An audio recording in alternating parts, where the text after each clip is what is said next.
श्री कृष्ण मित्रों, मैं प्रियंका स्वागत करती हूँ आपका जीवन और आध्यात्म में। कैसे हैं आप सब? उम्मीद करती हूँ आप सभी लोग अच्छे होंगे।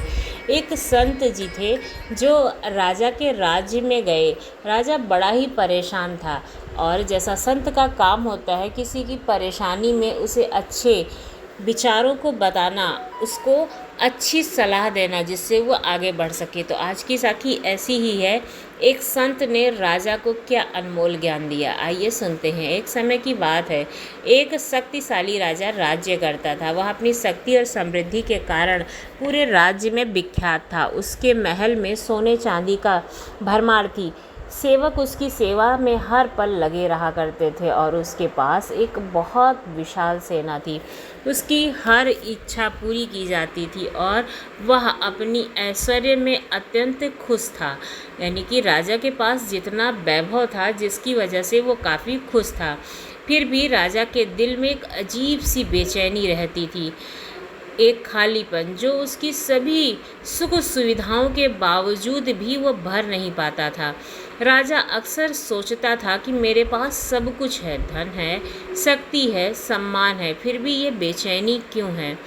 यह अजीब असंतोष क्यों महसूस करता है वो? उसने अपने मंत्रियों और दरबारियों से इस विषय पर चर्चा की, परंतु किसी के पास इसका उत्तर नहीं था।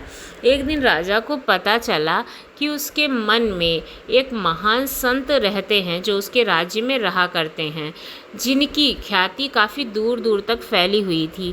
संत साधारण जीवन जीते थे, परंतु वे अपने ज्ञान और शांति के लिए काफ़ी प्रसिद्ध थे। यानी कि उनसे जो बात करता था, जिसको वो अपने विचारों के तले ले लेते थे, वो काफ़ी शांत महसूस करता था, काफ़ी अच्छा महसूस करता था। इसलिए उन महात्मा का, उन संत का काफ़ी नाम था, जिसके बारे में राजा बोल रहे थे। अपने दिल की बेचैनी का हाल वो उनसे पूछने के बारे में अपने मंत्रियों से कहते हैं।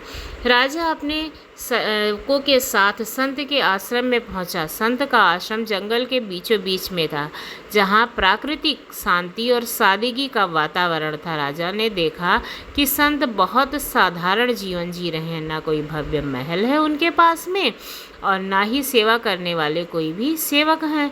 संत एक कुटिया में रहते थे और अपनी सभी आवश्यकताओं को वो स्वयं ही पूरा किया करते थे। उनके चेहरे पर एक अद्भुत शांति थी जो राजा के मन को बहुत आकर्षित कर रही थी। राजा ने संत को प्रणाम किया और उनसे अपनी समस्या बताई। हे महात्मा, मैं एक शक्तिशाली और समृद्ध राजा हूँ। मेरे पास वह सब कुछ है जिसकी एक मनुष्य कामना करता है उसकी आवश्यकताओं को पूरा करने के लिए, परंतु फिर भी मैं भीतर से बहुत असंतुष्ट और बेचैन महसूस करता हूँ। कृपया कर मुझे इसका कुछ कारण बताइए और समाधान भी। संत ने राजा की ओर देखा और मुस्कुराते हुए कहा, राजन, आप वास्तव में धनी हैं, परंतु क्या आपने कभी सोचा है कि असली संपत्ति होती क्या है? बाहरी संपत्ति और ऐश्वर्य हमें क्षणिक सुख दे सकते हैं, परंतु आंतरिक शांति और असंतोष का खजाना है ये, जो केवल आत्मज्ञान से प्राप्त होता है, जो संतोष होता है और हमारे अंदर की शांति। आप अपने बाहरी ऐश्वर्य में इतने लिप्त हो गए हैं कि आपने अपने भीतर झांकने की कभी कोशिश ही नहीं की है। राजा ने उत्तर दिया, महात्मन, यदि यह सत्य है तो कृपया मुझे बताइए कि मैं इस आंतरिक शांति और संतोष को कैसे प्राप्त कर सकता हूँ। मैं हर प्रकार का बलिदान करने के लिए तैयार हूँ। संत ने राजा को कुछ समय सोचने के बाद कहा, राजन, आंतरिक शांति को प्राप्त करने के लिए आपको अपने जीवन के दृष्टिकोण को बदलना होगा। यानी कि आपकी जो सोच है उसे आपको बदलना होगा। आपको यह समझना होगा कि सच्चा सुख और शांति बाहर की चीज़ों में हमें कभी नहीं मिलती है, बल्कि अपने भीतर छिपे हुए हैं। मैं आपको एक आपकी एक परीक्षा लेता हूँ। यदि आप इसे पूरा कर सकें तो आपको यह ज्ञान का आभास होगा जिसकी आपको तलाश है। राजा ने तुरंत कहा, मैं हर परीक्षा देने के लिए तैयार हूँ महात्मन।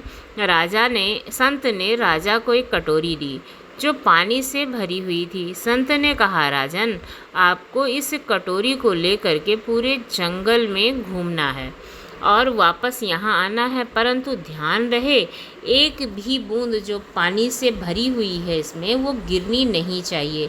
राजा अब लेकर के कटोरी को चलने लगा। वो तैयार हो गया कि वो कटोरी को लेकर के जाएगा। उसने कटोरी को संभाल करके अपने हाथों में ले लिया और चल पड़ा। वह बहुत सावधानी से कदम रख रहा था ताकि पानी की एक भी बूंद ना गिरे। उसका पूरा ध्यान कटोरी पर था और उसे संत के आदेश को पूरा करना था।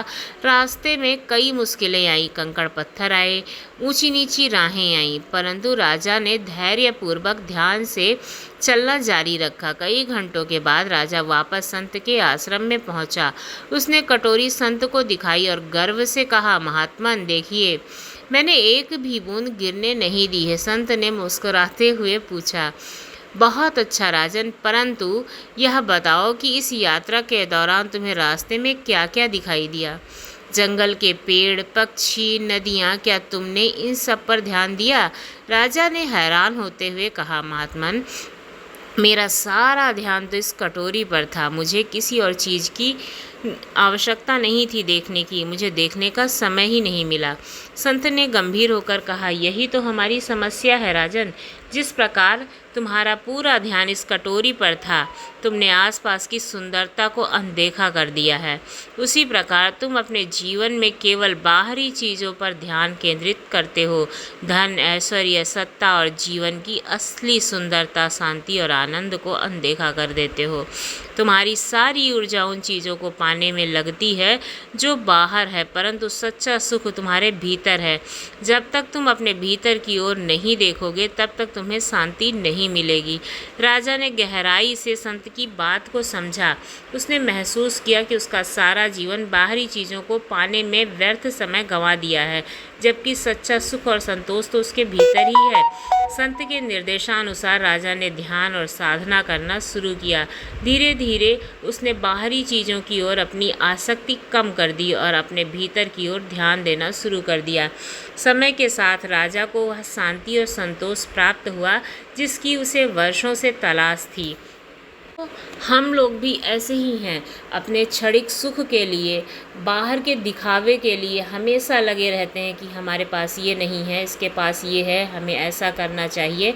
ऐसे ही हम अपने जीवन में करते रहते हैं और हमें सच्चा सुख नहीं मिलता। हम सच्चे सुख से वंचित रह जाते हैं। शांति केवल आत्मज्ञान और आंतरिक संतोष से ही प्राप्त होती है। जब हम अपने भीतर की ओर ध्यान देते हैं तब तक जीवन की असली सुंदरता हम अनुभव ही नहीं कर सकते हैं। सच्ची खुशी बाहरी ऐश्वर्य और संपत्ति नहीं, बल्कि आंतरिक शांति और संतोष होता है। अगर आपको हमारी ये कहानी अच्छी लगी हो तो हमारे चैनल को सब्सक्राइब करना ना भूलिएगा। आपका अपना कीमती समय देने के लिए बहुत बहुत धन्यवाद।